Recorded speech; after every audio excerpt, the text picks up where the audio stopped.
Hello friend, आप सभी का आपके ही यूट्यूब चैनल पे एक बार फिर से स्वागत है। और दोस्तों, आज इस वीडियो में हम बात करने जा रहे हैं बिहार पुलिस मेडिकल टेस्ट के बारे में।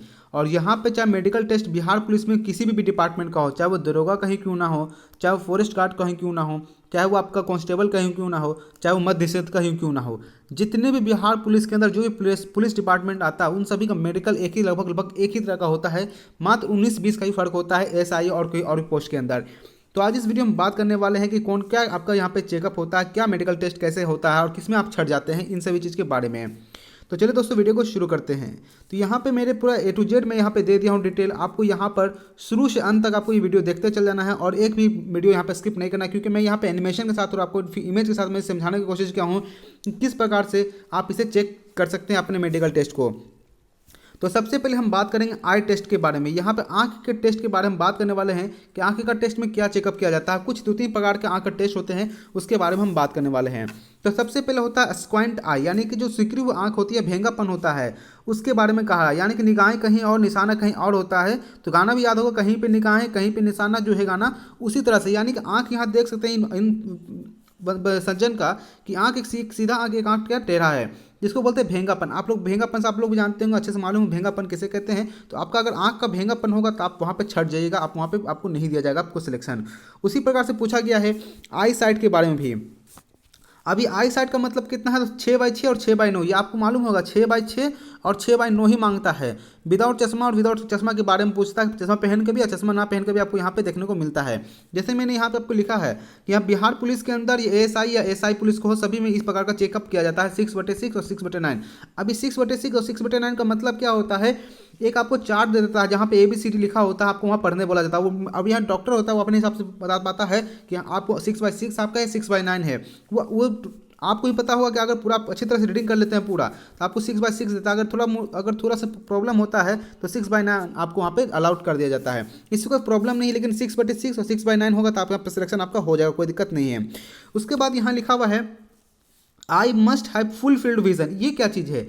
फुल फील्ड ऑफ विजन का मतलब होता है जैसे कि कोई आप खड़े हैं, आप यहाँ पे खड़े हैं और यहाँ पे यहाँ से लेकर यहाँ तक आपको आंख से आराम से दिख जाना चाहिए। जैसे आप देखते होंगे एक जगह आंख रखते होंगे तो आपको दो तरफ का आपको अच्छी तरह से दिख जाता है। यानी कि यहाँ पे कहने का मतलब है, बिहार पुलिस के अंदर बात करते हैं 60 डिग्री कम से कम आपको दिखना चाहिए। जो आई फील्ड ऑफ विजन होता है वो 60 डिग्री, यानी आपका आंख जहाँ पे है उसे 60 डिग्री तक आपको आसानी से यहाँ पे दिख जाना चाहिए।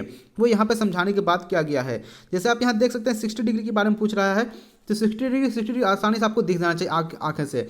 अगर 60 डिग्री नहीं देख पाते हैं तो आपको यहाँ पे नहीं, आपको डिफॉल्ट करके आपको हटा दिया जाता है। आप भी बोलेंगे वहाँ पे चेकअप थोड़ी करता है आपका आंकड़ा, आगे नहीं, वो चेकअप करता है। वो पहले ही क्या करते हैं, वो डिपार्टमेंट के लोग एक बॉक्स बनाते हैं वहाँ पर, कैलकुलेट कर लेते हैं कि 60 डिग्री यहाँ तक बन रहा है। उसके बाद यहाँ पे फिगर कुछ ना कुछ रख देते हैं। उसके बाद पूछते हैं कि बताओ यहाँ पे क्या चीज़ का फिगर या कौन खड़ा है, उसके बारे में पूछ लिया जाता है। तो आपको वहाँ से आपको नॉर्मल आँख आपको सीधा रखना, वहाँ से बता देना कि यहाँ पे क्या फिगर है, उस चीज़ के बारे में यहाँ से टेस्ट किया जाता है। उसके बाद फील्ड विजन के बाद उसके बाद आता है कलर ब्लाइंडनेस। ये आप लोग सबको पता हो कलर ब्लाइंडनेस क्या होता है। तो कलर ब्लाइंडनेस का देख सकते हैं हम फिगर दिया हुआ, जैसे कि यहाँ पे देखेंगे कुछ लिखा 15 लिखा हुआ, 45 लिखा हुआ, 6 लिखा हुआ, 29 लिखा हुआ, 29 लिखा हुआ, 5 लिखा हुआ। उसी प्रकार से आपको क्या करेगा, पन्ना एक रहता है, उसका पूरा बुक रहता है, बुक लिस्ट रहेगा, उसके अंदर कुछ ना कुछ फिगर या कुछ आपका यहाँ पे नंबर लिखा रहता है। आपको वो लगातार पलटाते जाएगा और आपको बोलते जाना है कि इसमें क्या है लिखा हुआ, क्या फिगर बना हुआ है, उन सभी चीज़ के बारे में बताना है। उसी प्रकार से वो कलर ब्लाइंडनेस आपका क्या होता है, चेकअप होता है। अगर आप इसमें नहीं, कलर ब्लाइंडनेस में आपको आसान धीरे धीरे बोलना होता है, हड़बड़ा के नहीं बोलना है। अगर सोच समझ के बोलिएगा तो आपको यहाँ पे सब कुछ सही हो जाएगा। ठीक है, थोड़ा देखिए यहाँ पे 15 दिखने को दिखा तो मैं 15 बोल दिया, गलती से 16 नहीं बोल दीजिएगा। गलती से 16 बोलिएगा उसको डाउट हो जाएगा कि आप आंख में कोई प्रॉब्लम है, इसलिए सही से बोलना है। इसका प्रैक्टिस भी कर सकते हैं, बुक भी आता है। उसके बाद यहाँ पे आता है कैंडिडेट को कम से कम साउंड हेल्थ होना चाहिए और फ्री होना चाहिए किसी बॉडी डिफेक्ट से। कहने का मतलब आपका जो हेल्थ है ना, वो फिजिकल एकदम फिट होना चाहिए और साथ में आप फ्री होना, किसी प्रकार का डिफेक्ट यानी कि आपका हाथ टूटा या पैर टूटा हुआ, कुछ टूटा हुआ नहीं होना चाहिए, ये कहने का मतलब है। अब उसके बाद हम बात करते हैं कि मेडिकल अनफिट कैसे पाया जाता है। देखिए यहाँ पे कुछ और पार्ट को यहाँ पे क्या होता है, चेकअप अच्छी तरह से किया जाता है।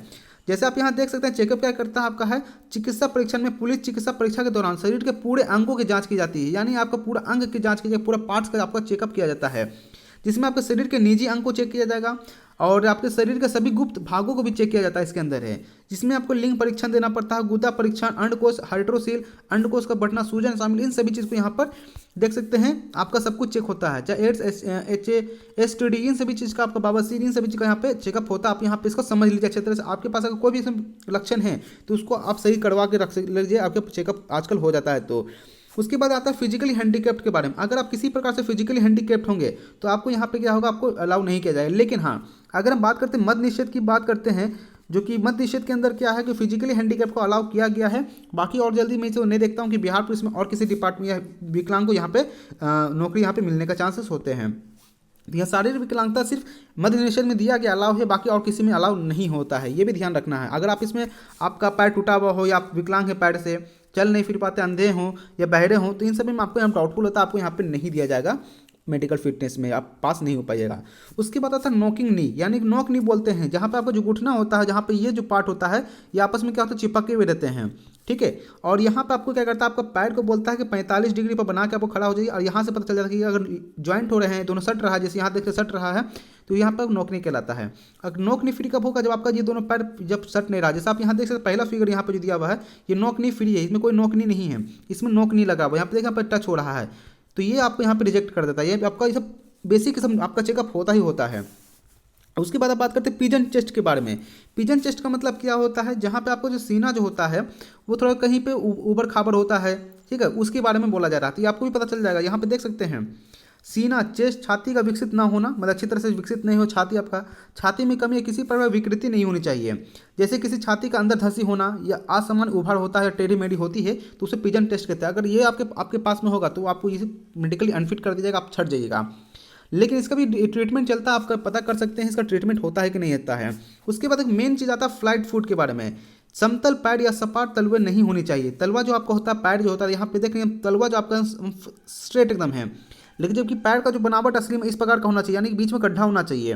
जैसे यहाँ पे देख रहे टेढ़ा मेरे यहाँ पे दिया हुआ है, ये पैर थोड़ा सा आगे पीछे इसी तरह से आपका होना चाहिए। लगभग बच्चे के पास तो ऐसा होता है, फ्लैट फुट नहीं होता है, लेकिन कुछ एक दो बच्चे ऐसे हो जाते हैं 100 में से जिनका फ्लैट फुट रहता है। अगर फ्लैट फुट होगा आपका तो आप रिजेक्ट हो जाएगा, मेडिकल अनफिट होंगे। अगर आपका फ्लैट फुट नहीं है तो आप यहाँ पे मेडिकल में पास हो सकते हैं।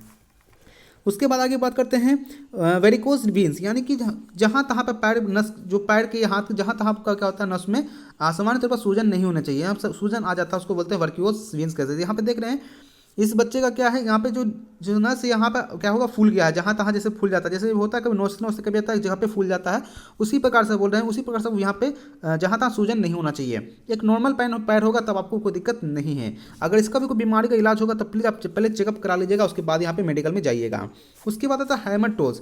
हेमाटोज का मतलब क्या होता है कि पैर के अंगूठे एवं उंगली का असामान्य कठोरता होना, यानी कि जो आपका पैर या उंगली जो होता है ना बहुत ही टफ, बहुत हार्ड हो जाता है, ठीक है, जो कि नॉर्मली मुड़ता नहीं। जैसे यहाँ पे दिखा रहे, इसका क्या है, यहाँ पे इसका देखते हैं हड्डी यहाँ पे क्या हम बहुत ऊंचा है, और साथ में यहाँ पे उसका मजबूत हड्डी हो गया वहाँ पे, क्योंकि वो सीधा नहीं हो पा रहा है, उससे बोलते हैं हेमाटोज। अगर ऐसा नहीं होना चाहिए, इसमें बोलता है हेमाटोज होगा तो उसमें दर्द बना रहता है, टिस करता है, वेदना होगा, पैरों में कसक बनी रहती है, जिसका आपको यहाँ पे ड्यूटी नहीं कर पाते, इसलिए आपको यहाँ पे नहीं अलाउ किया जाता है। उसके बाद आता है फ्रैक्चर लिम्ब। फ्रैक्चर लिम्ब के साथ साफ समझ में आता है कि भाई कहीं प्रकार का शारीरिक टूट फूट नहीं होना चाहिए, ना हड्डी कहीं टूटा ना कभी नहीं रहना चाहिए, चाहे वो हाथ का हो, चाहे वो पैर का हो, चाहे वो कहीं पार्ट का भी हो, हाथ पैर का टूटा नहीं होना चाहिए। उसके बाद टीथ के बारे में आता है। टीथ के मतलब समझ लीजिए दांत। अब दांत का यहाँ पे क्या कहता है कि किसी प्रकार शरण नहीं होना चाहिए, किसी प्रकार बीमारी नहीं होना चाहिए दांत के अंदर। जैसे यहाँ पे देख सकते हैं अलग अलग प्रकार के यहाँ पे अलग अलग यहाँ पे प्रकार का क्या है, आपको कह सकते हैं, देखिए यहाँ पर यहाँ पे देख रहे दांत का यहाँ पे यहाँ सरा हुआ है, यहाँ सही है, यहाँ गलत गड़बड़ा है, यहाँ पे देखिए एक पार्ट का जो आपको जो दिखा रहा है वहाँ पे सरा हुआ दांत दिख रहा है, ठीक है। इस प्रकार का दांत आपका खराब नहीं होना चाहिए, यानी गुटखा खाते हो, ये सब आप नहीं खाते हो तो सबसे अच्छी बात है, अगर खा रहे हो तो उसको छोड़ दीजिए, आपको मेडिकल फिट में आप छट जाइएगा, ये ध्यान में रखना आपको है। उसके बाद आता है स्टैमरिंग के बारे में, यानी हकलाना के बारे में, तोतलापन या तोतलाना, आवाज़ में किसी प्रकार के हकलाहट या रुकावट नहीं होनी चाहिए, यानी आप जब कुछ बोल रहे हैं तो लगातार एकदम बोलना चाहिए। जैसे यहाँ पे फिगर में देख रहे हैं, ये बंदी बोलने चाह रही है हेलो, बट ये मैं हाँ है रुक के यहाँ पे थोड़ा बोला जा रहा है हेलो थिंक, ऐसा कुछ बोला जा रहा है कि जहाँ तुतलाने का आवाज़ यहाँ पे निकल रहा है, तो उसको मैं स्टैमरिंग कहता। अगर ऐसा है तो आप वहाँ पे छट जाइएगा मेडिकल के अंदर। उसी प्रकार से बोलते हैं हार्ड ऑफ हियरिंग, यानी कम सुनना जिसको बोलते हैं ना, कम सुन, कानून में अगर सुनाई सही से नहीं दे पा रहा है तो आप यहाँ पे छट जाइएगा। उसके बाद आता है नोज टेस्ट। नोज टेस्ट का मतलब नाक का टेस्ट होता है, जहाँ पे आपको जैसे यहाँ पे क्या टेढ़ा नाक है और यहाँ पे स्ट्रेट नाक है। नाक का जो बनावट होता है वो सभी लोगों का अलग अलग हो सकता है। यहाँ पे एग्जांपल तौर पे मैं बताया हूँ कि नाक को यहाँ पे इस प्रकार से टेढ़ापन दिखा है, यहाँ पे सीधा है, लेकिन हो सके किसी आदमी का नाक जो होता है ना वो इधर से ही टेढ़ा हो जाता है, नाक को अलग तरीका से होना, तो वो डिपेंड करता है वहाँ पे मेडिकल फिट टीम के पास में कि वो किस प्रकार से वो नाक को चेक करते हैं। लेकिन मैं एग्जांपल तो बताया कि नाक इस प्रकार से टेढ़ा होता है तो आपको यहाँ पे नहीं मिलता है। बहुत लोगों का मैंने नाक इस प्रकार का भी देखा है। अब उसकी बात करते हैं हाइलोक्स रिजिडस, यानी कि हाइलोक्स रिजिडस का मतलब क्या होता है कि हाइलोक्स का मतलब पैरों का अंगूठा और रिजिडस का मतलब होता है कठोर, यानी पैर का अंगूठा में कठोर। जैसे बहुत लोगों को देखते हैं यहाँ पैर में क्या होते हैं कठोर बन जाते हैं, यहाँ पे बन जाना, हड्डी यहाँ पे मजबूत हो जाता है, या आपको इस पॉइंट पे हड्डी सब क्या होता है मजबूत हो जाते हैं, तो उसको ही बोलते हैं। इस प्रकार का आपके पैर में भी नहीं होनी चाहिए कठोरता। उसकी बात करते हैं डिफॉर्मिटी ऑफ फिंगर्स, यानी जो आपको जो उंगली है उसमें कुछ ना कुछ क्या होता है कमी रहती है, किसी प्रकार की जो शेप होता है वो चेंज होता है। ये देखें आँख यहाँ पे हाथ उंगली जो है वो थोड़ा सा यहाँ पे बीच में धंसा हुआ है, जो कि नॉर्मली ऐसा होता नहीं बहुत बंदे में है, लेकिन कुछ एक बंदा होता है जिसका हाथ में क्या होता है थोड़ा सा मुड़ापन रहता है, तो ये सब प्रकार का नहीं होना चाहिए। उसके बाद करते हैं स्किन डिजीज। स्किन डिजीज का मतलब किसी प्रकार का जो चमड़े की बीमारी है वो नहीं होना चाहिए। पुलिस फोर्स में भर्ती होने के लिए उम्मीदवार को त्वचा रोग से मुक्त रहना चाहिए हमेशा, क्योंकि आपको त्वचा रोग इसलिए बोला जा रहा है क्योंकि आपको किसी भी क्लाइमेट में किसी भी वातावरण में आपको भेज दिया जाता है नौकरी ड्यूटी करने के लिए, तो वहाँ पर आपका ऐसा स्किन का प्रॉब्लम नहीं होना चाहिए। ठीक है, तो ये ध्यान रखना है। हार्ट बीट के बारे में यहाँ चेकअप होता है, यानी आपको जो हार्ट बीट है ईसीजी यहाँ पर जो होता है ये चेकअप हो जाता है। अगर बिहार पुलिस अगर ये चेकअप करती हो तो आपको तो करवाना ही पड़ेगा। अगर ऐसा तो मैं ऐसा सुना नहीं हूँ कि ये होता है, लेकिन अगर होता है तो आपका अगर इसमें कुछ अनफिट होते हैं, यानी आपका नॉर्मल हार्ट बीट से ज़्यादा अगर धड़क रहा है स्पीड में है, तो वहाँ पे आप मेडिकल छट जाएगा। जैसे आपका जो धड़कन जो नॉर्मल होता है एक मिनट में 72 या 74 बार जो भी होता हो, उसके अलावा अगर आपका 1 मिनट में 80-90 पहुंच जाता है तब आपको क्या कहता है वहाँ पे छाटने का डर रहता है, क्योंकि वहाँ पे बोलेगा आपका हार्ट पेशेंट, आपको थोड़ा प्रॉब्लम हार्ट बीट में कोई प्रॉब्लम आपके साथ में है, तो आपको वहाँ पे छाटने का डर रहता है। अब उसके बाद आगे बात करते हैं। अब यहाँ पे मेडिकल की हो गया, यहाँ पे फिजिकल मेडिकल कंप्लीट होता है। अब यहाँ पे आता है वेट के बारे में। यहाँ पे बहुत प्रॉब्लम होता है महिलाओं के वेट के चलते, तो महिलाओं में वेट कितनी कम से कम कितनी वेट होने चाहिए, अब वो हाइट के ऊपर डिपेंड करता है, जिसको हम बॉडी मास इंडेक्स कहते हैं। उसके हिसाब से यहाँ पे क्या होता है निकलता है कि वेट के साथ हाइट का कितना रिलेशन होना चाहिए, ये हाइट के साथ वेट का रिलेशन कितना होना चाहिए। जैसे यहाँ पे देख सकते हैं फीमेल के बारे में है, ये समझ लीजिए डाटा को 148 सेंटीमीटर जिसका हाइट होगा और वो 18 से 22 साल की उम्र में होंगे तो 34 से 42 केजी होना चाहिए कम से कम। उसी प्रकार जो 27 से 27 साल के बीच में उनका 37 से 45 केजी होना चाहिए। 28 से 32 जो हैं उम्र की उनका 38 से 47 केजी होना चाहिए। लेकिन अगर देखा जाए ये ऊपर वाला पार्ट काट दीजिए, ये भी काट दीजिए और ये भी काट दीजिए और ये भी काट दीजिए, जो बिहार पुलिस में जो मिनिमम हाइट लिया जाता है वो आपको पता होगा 155 सेंटीमीटर पर उसका मिनिमम हाइट लिया जाता है। जहाँ पे 47 का जो वजन दिखा रहा है, कम से कम आपका जो वेट होना चाहिए आपका 48 केजी महिलाओं का कम से कम होना स्टार्ट होना चाहिए।